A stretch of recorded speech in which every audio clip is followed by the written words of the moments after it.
Radio Dastak का प्रसारण है FM बैंड 90.8 मेगाहर्ट्ज पर। मालवा का अपना पहला कम्युनिटी रेडियो रेडियो दस्तक बोलता है मन की बोली। नमस्कार दोस्तों, स्वागत है आप सभी का आपके अपने उज्जैन के पहले community radio station radio Dastak 90.8 FM के स्टूडियो पर। और मैं हूं आपका दोस्त अभिजीत। दोस्तों, हम लेकर हाजिर हैं कार्यक्रम जीवन की डोर सेहत, जिसमें हम आपके लिए लेकर आए हैं स्वास्थ्य संबंधी बहुत सारी जानकारियां। और हमारा यही प्रयास रहता है कि हमारी जानकारियों के द्वारा रेडियो दस्तक के सभी श्रोताओं को स्वास्थ्य लाभ मिलते रहें। हमारे कार्यक्रम जीवन की डोर सेहत के माध्यम से सभी प्रकार की बीमारियों के विषय में खास बातचीत की जाती है और हमारे साथ मौजूद होते हैं उस विषय के विशेषज्ञ। और इस कड़ी में आज के एपिसोड में हम लेकर आए हैं महत्वपूर्ण जानकारियां, और इन जानकारियों को साझा करने के लिए आज विशेषज्ञ के रूप में हमारे साथ मौजूद हैं उज्जैन की अनुभवी और जानी मानी कंसल्टिंग सर्जन एवं प्रसूति स्त्री रोग विशेषज्ञ डॉक्टर राजश्री मुखिया, अवंती सुपर स्पेशलिटी हॉस्पिटल से। नमस्कार मैम, स्वागत है आपका रेडियो दस्तक के स्टूडियो में। ये है आपका अपना उज्जैन का पहला कम्युनिटी रेडियो दस्तक 90.8 FM। सुनेगा उज्जैन, बढ़ेगा उज्जैन। धन्यवाद अभिजीत जी। सभी श्रोताओं को मेरा डॉक्टर राजश्री मुखिया, अवंती हॉस्पिटल की ओर से नमस्कार। साथ ही मैं रेडियो दस्तक को भी बहुत धन्यवाद देती हूँ कि आज आपने मुझे यहाँ चर्चा के लिए आमंत्रित किया है। मैं पिछले 20 वर्षों से चिकित्सा के क्षेत्र में अपनी सेवाएं दे रही हूँ। मैम, आज हम प्रसूति एवं स्त्री रोग विषय पर चर्चा करेंगे। तो हमारे श्रोता आपसे जानना चाहेंगे कि आप यह बताएं कि एक स्त्री को आप किस तरह से देखती हैं, आपका क्या दृष्टिकोण है? देखिए अभिजीत जी, स्त्री एक परिवार का आधार स्तंभ होती है जी। अपने परिवार के सभी सदस्यों की देखभाल का दायित्व वह बखूबी निभाती है जी। और वह एक हमारे परिवार की धुरी है जी। स्त्री को हम माँ के रूप में पूछते हैं, कभी वो बहन का रोल निभाती है जी। उसके बहुत से रोल होते हैं जो वो अपना दायित्व पूरी तरह से पूरा निभाने के लिए सक्षम होती है जी। तो श्रोताओं, आपने सुना कि एक स्त्री का परिवार में कितना महत्वपूर्ण योगदान होता है। वो माँ की भूमिका निभाती है, बहन की भूमिका, बेटी की भूमिका निभाती है और अपनी पत्नी होने का दायित्व भी निभाती है। इसी आधार स्तंभ को मजबूत और सशक्त बनाने के लिए आप हमें क्या सलाह देंगी? जी हाँ, अगर अपने आधार स्तंभ या नींव को हमने मजबूत किया तो हमारा परिवार, हमारा समाज और हमारा देश भी सशक्त और मजबूत बनेगा जी। अब आइए हम देखते हैं एक स्त्री की यात्रा को उसके बाल्यकाल से या यूं कहिए कि एक जन्म से आरंभ करते हैं जी। जब एक स्त्री का एक शिशु के रूप में परिवार में आगमन होता है तो यह देखने में आता है आज भी कुछ परिवारों में एक हमें निराशा का भाव दिखाई देता है जी। यह निराशा का भाव एक पूरी ही स्त्री जाति ही नहीं वरन मानव जाति के लिए भी एक अत्यंत अपमानजनक और बेहद ही दुखदायक स्थिति होती है जी। विशेष तौर पर यह स्थिति तब देखने में आती है जब हम दूसरे बच्चे के रूप में एक स्त्री को पाते हैं जी। अब आप देखिए कि इन्हीं सब कारणवश से सरकार ने भी कुछ कड़े नियम बनाए हैं, कुछ कदम उठाए हैं जी। और भ्रूण लिंग निर्धारण जो एक कानूनन अपराध है, ऐसे सख्त नियम बनाए हैं जी। इसीलिए सरकार ने कुछ स्लोगन्स भी प्रचलित किए हैं जी। जैसा कि आप जानते हैं, बेटी बचाओ, बेटी बढ़ाओ, बेटी आगे बढ़ेगी तो देश आगे बढ़ेगा। जब पैदा ही नहीं होने देंगे बेटियां तो कैसे खाओगे उनके हाथ की रोटियां। ऐसे बहुत सारे स्लोगन्स है जो सरकार को कानूनन रूप में लाना पड़ा। आज बेटी का या स्त्री का योगदान हर क्षेत्र में देखते हैं, चाहे वो राजनीति का क्षेत्र हो, स्वास्थ्य क्षेत्र हो, खेल का क्षेत्र हो, शिक्षा का क्षेत्र हो, इंजीनियर हो या देश की सुरक्षा का मामला हो जी। हर जगह स्त्री का योगदान सराहनीय है जी। मेरा आप सभी श्रोतागण से यही अनुरोध है कि आप और आपके आसपास के सभी लोगों को आपको मोटिवेट करना है एक स्त्री जाति के सम्मान के लिए जी। हम उस बच्ची की परवरिश को बगैर भेदभाव करके उसे ऊंचाइयों की ओर ले जाएं जी। तो श्रोताओं, आपने सुना कि मैडम ने कितनी ही सुंदर व्याख्या बेटी के बारे में की और समाज का जो दृष्टिकोण है उसमें निरंतर क्या परिवर्तन चाहिए उसकी भी अपेक्षा मैडम ने यहाँ पर हमारे श्रोताओं से की। इसी क्रम में मैडम, हम आपसे जानना चाहेंगे कि अब आप हमें बताएं कि जब एक फीमेल चाइल्ड अपनी किशोरावस्था में प्रवेश करती है तो क्या परेशानियां देखी जाती है एक डॉक्टर के तौर पर? देखिए, जब एक बच्ची वयस्क होती है, जब वो किशोरावस्था में आती है जी, तो उसमें कई तरह के शारीरिक बदलाव नजर आते हैं जी, उसमें जो सबसे इम्पोर्टेंट है जी, वो मासिक धर्म की शुरुआत होती है। जी, इसके लिए हमें उसको घर और स्कूल दोनों ही जगह एजुकेट करना चाहिए। जी, उसे साफ सफाई से रहना और स्पेशली सैनिटरी पैड्स का इस्तेमाल करना सिखाना चाहिए। जी। तो जैसा मैडम आपने बताया कि किशोरावस्था में प्रवेश करते हैं, तो ये आपने बताया कि किस तरह से उनको चाइल्ड मतलब एजुकेशन चाहिए और किस तरह से हम उनको जानकारी दें, वो विद्यालयों में भी और वो जिस वातावरण में जहाँ परिवार में भी इस तरह की उनको सामान्य जानकारियाँ दी जाए जिससे कि वो अपने विकास में उनके लिए सहायक सिद्ध हो सकें। मैडम, हमारे श्रोता जानना चाहेंगे कि क्या मासिक धर्म आने की कोई निर्धारित आयु होती है? हाँ जी सर, सामान्य तौर पर हम ये देखते हैं कि 12 से 14 वर्ष की उम्र तक मासिक धर्म की शुरुआत हो जाती है। जी। यदि बहुत कम उम्र में शुरुआत हो जाए जी, या 14 वर्ष की उम्र के बाद भी शुरुआत न हो तो हमें ऐसी स्थिति में डॉक्टर से परामर्श लेना चाहिए। जी, कई बार मासिक धर्म में बहुत कम रक्तस्राव होना जी, या बहुत ज्यादा रक्तस्राव होना, जी, वजन का बढ़ना, जी, चेहरे पर एक्नी होना, जी, ये सब चीजें एक हार्मोनल इम्बैलेंस दिखाती है जी, और इसके लिए हमें समय रहते उपचार करा लेना चाहिए। जी।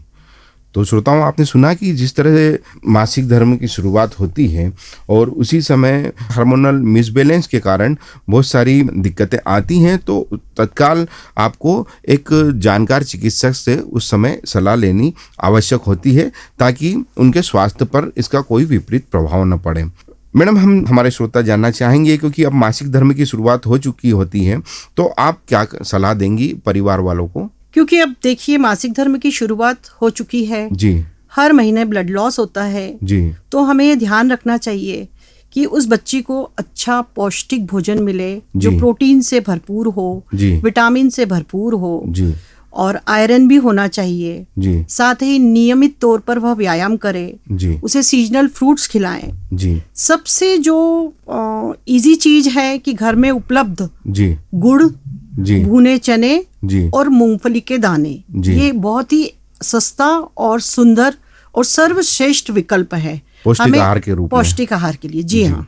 तो जैसा कि मैडम ने बताया कि किस तरह से परिवार वाले बिटियाओं का पौष्टिक आहार देकर और किस तरह से उनकी काउंसलिंग कर उनको ज्ञान देकर उन परेशानियों से छुटकारा देने में थोड़ी सी उनकी मदद की जा सकती है। मैडम, हमारे श्रोता जानना चाहेंगे कि क्योंकि किशोरावस्था है तो बच्चे के लिए कोई विशेष सलाह आप देना चाहेंगे?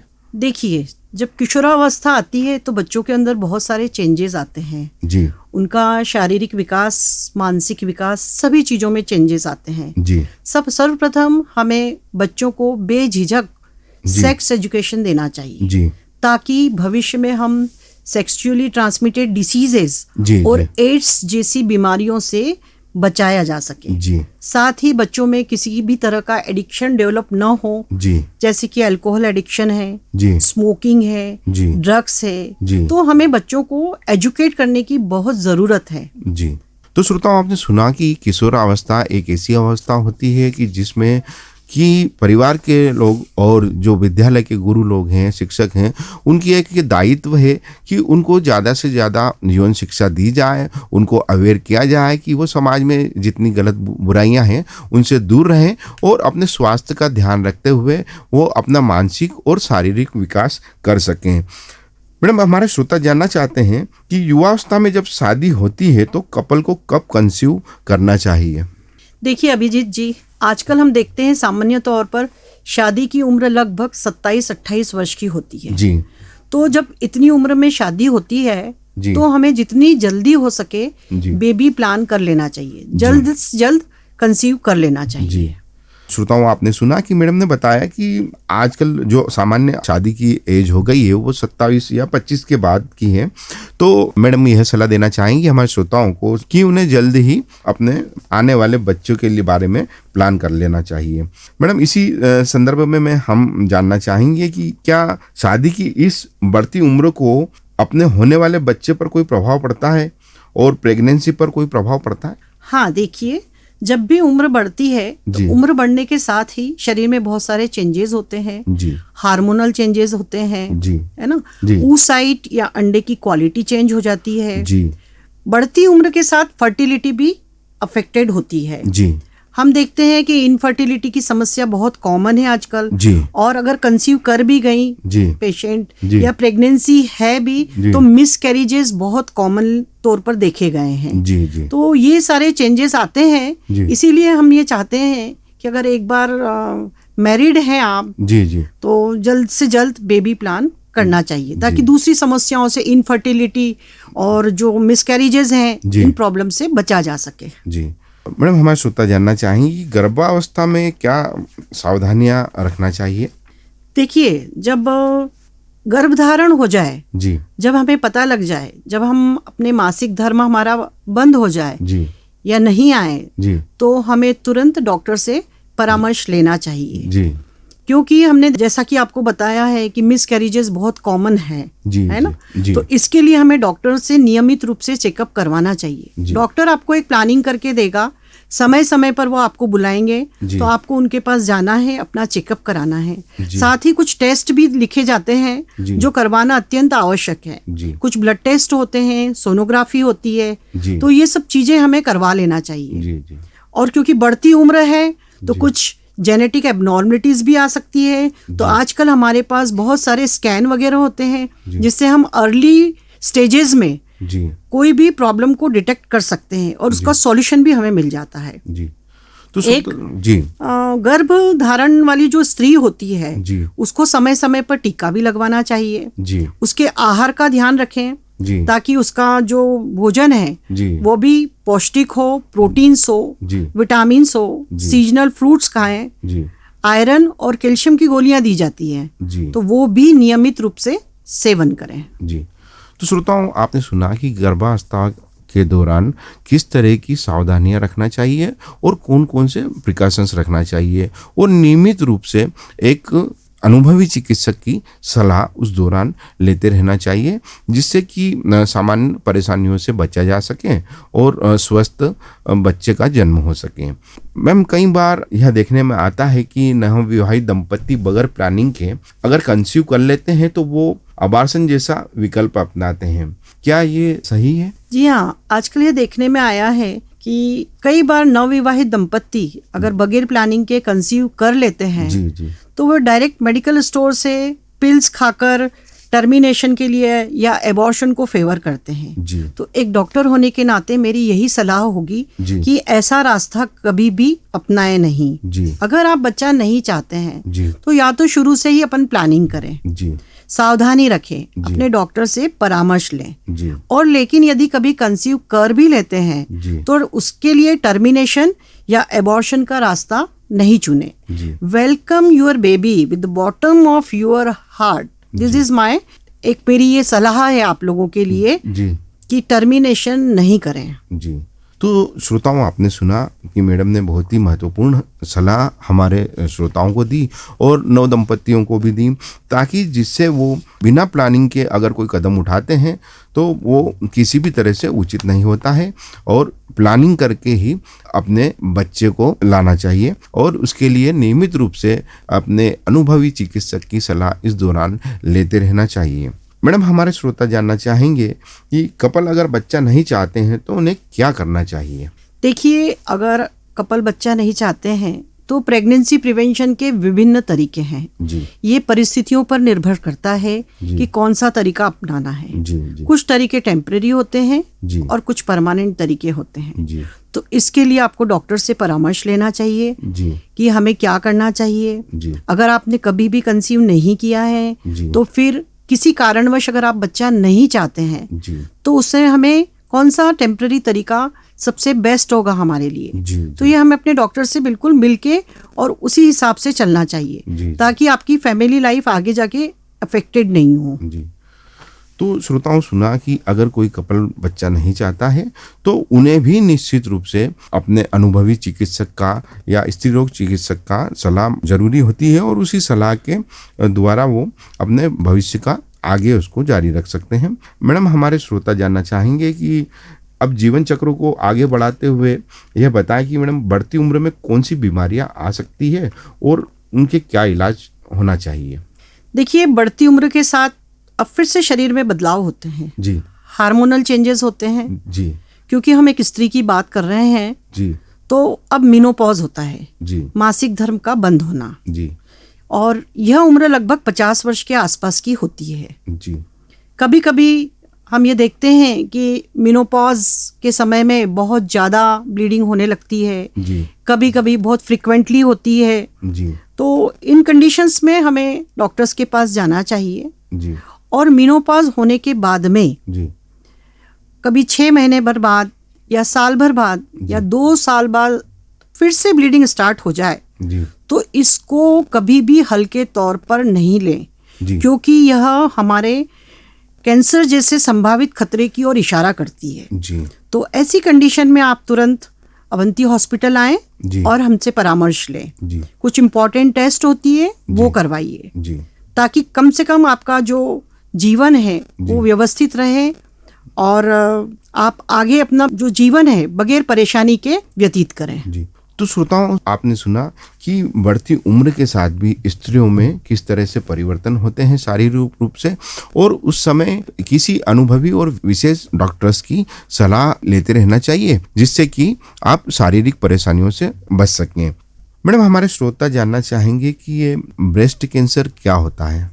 देखिए, जब भी कभी किसी भी स्त्री को ब्रेस्ट में कोई बदलाव दिखे, जी, साइज में अंतर लगे, है जी, ना, हम जी। दोनों ब्रेस्ट में कंपेयर कर सकते हैं। जी, कई बार हम ये देखने में आता है कि पेशेंट हमारे पास काफी लेट आती है, वो जी। बताती है कि भाई किसी वजह से चोट लग गई थी जी, और एक गठान थी, इसलिए हम आए नहीं आपके पास। जी, तो इस चीज को हल्के में ना लें। जी। कोई भी गठान हो, चाहे छोटी हो चाहे बड़ी हो, जी, हमें तुरंत हॉस्पिटल जाना चाहिए, जी, है ना।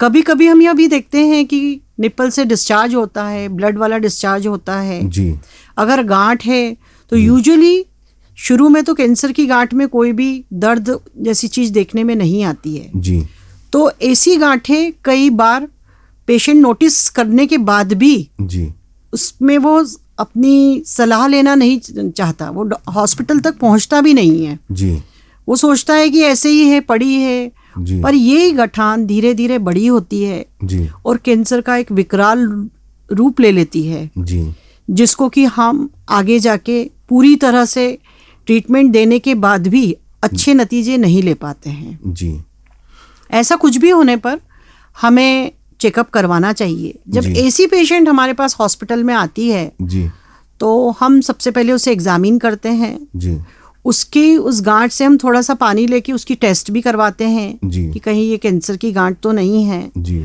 और कोई भी गांठ हो जी, उसे हमें नहीं रखना चाहिए। जी, हमें तो तुरंत डॉक्टर से परामर्श लेके उसे निकलवा के और उसकी जांच करा लेना चाहिए, जिसे हम बायोप्सी कहते हैं, जी, है ना। जी। तो इसके लिए हमें बहुत सजग रहने की ज़रूरत है जी, और हमेशा नोटिस करें जी, और अपना चेकअप खुद का चेकअप जी, 6 महीने में एक बार करें जी, और अपने हॉस्पिटल में जाकर डॉक्टर से भी ईयरली करवा सकते हैं जी, कि ऐसी कोई प्रॉब्लम तो नहीं है। जी, prevention is better than cure. जी, तो हमें समय समय पर परामर्श लेते रहना चाहिए। जी।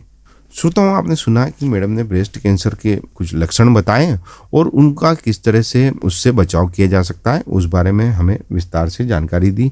मैडम, इसी क्रम में हम जानना चाहेंगे, महिलाओं को स्वास्थ्य के प्रति सजग रहने के लिए कुछ विशेष आप सलाह देना चाहेंगे। जी हाँ, देखिए, अब जब महिलाएं हैं जी, तो यूजुअली हम देखा जाता है कि महिलाएं अपने कामकाज में इतनी व्यस्त रहती है कि स्वयं का ध्यान तो रख ही नहीं पाती है। जी, उसके ऊपर परिवार की बहुत जिम्मेदारियां होती है। जी, परिवार की जिम्मेदारियां निभाते निभाते वह जी। खुद का स्वयं का रख रखाव, खान पान सब कुछ भूल जाती है। जी, तो पहले तो हमें अपने आप को मजबूत करना होगा। जी, हम यही संदेश देंगे सारी स्त्रियों को जी। कि भाई आप जैसे खाना भी अपना पौष्टिक आहार लें, जी प्रोटीन्स खाएं, क्योंकि एक बढ़ती उम्र के साथ बहुत सारे चेंजेस आते हैं। जी जैसे अगर पेशेंट मेनोपॉज हो गई है, जी। कोई स्त्री मेनोपॉज है, जी तो मैंने जैसे पहले बताया है कि हार्मोनल चेंजेस होते हैं, जी हमारे शरीर में हार्मोन्स की कमी होने लगती है जी और उस वजह से हमारा कैल्शियम का जो संतुलन है शरीर में जी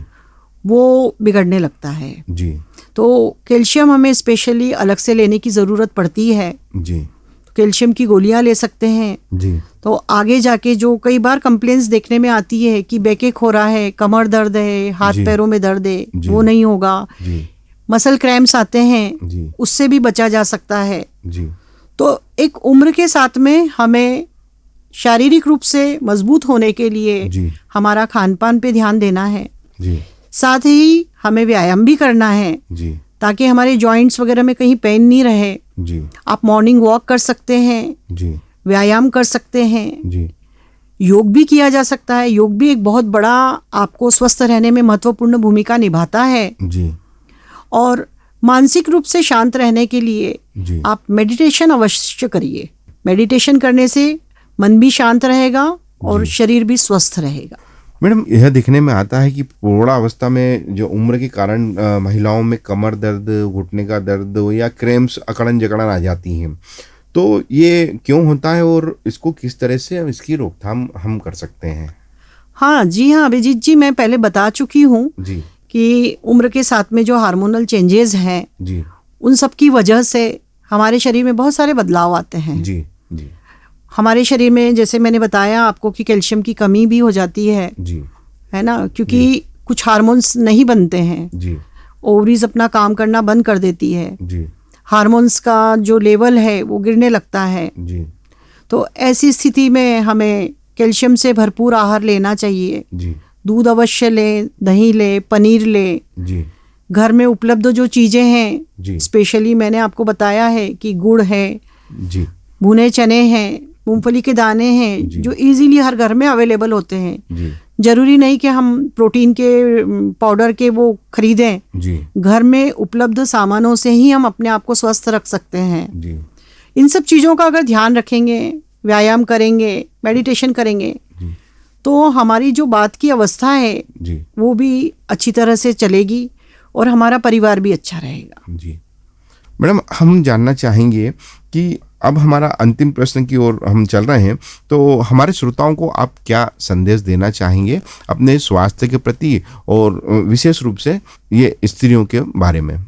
जी हाँ, देखिए, अब हम आपने जो अपना अंतिम प्रश्न पूछा है उसमें मैं एक सलाह और देना चाहूँगी जी कि स्त्री को हमेशा आजकल जी। जो ब्रेस्ट सेल्फ एग्जामिनेशन का क्राइटेरिया है जी वो चुनना चाहिए। जी। अगर ब्रेस्ट में कोई गांठ हो जी। तो उसे नेग्लेक्ट न करें, जी। आप हॉस्पिटल आएं, एग्जामिनेशन करवाएं, टेस्ट करवाएं। जी साथ ही आप ब्रेस्ट सेल्फ एग्जामिनेशन का तरीका भी सीखें। जी यह जानकारी आपको हॉस्पिटल में हमारे द्वारा प्रॉपर तरीके से दी जाएगी। आप वहाँ पे आएं, आपका स्वास्थ्य ही आपकी सबसे बड़ी पूंजी है। जी we provide tender loving care जी। to all with all the facilities and with our dedicated staff.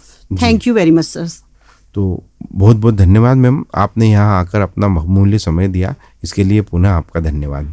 धन्यवाद सर, धन्यवाद जी सारे श्रोताओं को मेरी तरफ से बहुत बहुत धन्यवाद। जी धन्यवाद मैम, आज आपने यहाँ आकर अपना इतना महत्वपूर्ण समय हमको दिया और बहुत ही अच्छी जानकारी हमारे श्रोताओं को दी, जिससे हमें पूरी उम्मीद है उन्हें बहुत लाभ पहुंचेगा। इसके लिए पुनः आपका धन्यवाद। तो दोस्तों, यह थी हमारे साथ उज्जैन की काफी अनुभवी डॉक्टर श्री राजश्री मुखिया जी, जिन्होंने प्रसूति और स्त्री रोग विषय के बारे में बहुत ही महत्वपूर्ण जानकारियां दी। दोस्तों, कोई भी बीमारी को हल्के में नहीं लेना चाहिए और जरा भी लापरवाही नहीं बरतनी चाहिए, क्योंकि लापरवाही करने से समय के साथ साथ वह बीमारी और भी गंभीर हो सकती है। दोस्तों, हमें उम्मीद है कि आपको हमारे कार्यक्रम में डॉक्टर राजश्री मुखिया जी ने जो भी महत्वपूर्ण जानकारियां दी और वह सभी आपने ध्यान से सुनी होंगी। और प्रसूति एवं स्त्री रोग विषय के संबंध में आपको कोई भी समस्या है या आपके किसी परिचित या परिवारजन को कोई समस्या है, तो आप उन्हें भी यह जानकारियों से अवगत करें और उन्हें प्रेरित करेंगे कि वे लापरवाही ना बरतें और अपनी बीमारी का ठीक ढंग से इलाज कराएं। दोस्तों, हमें पूरी उम्मीद है कि आज का कार्यक्रम आप सभी के लिए लाभप्रद सिद्ध होगा।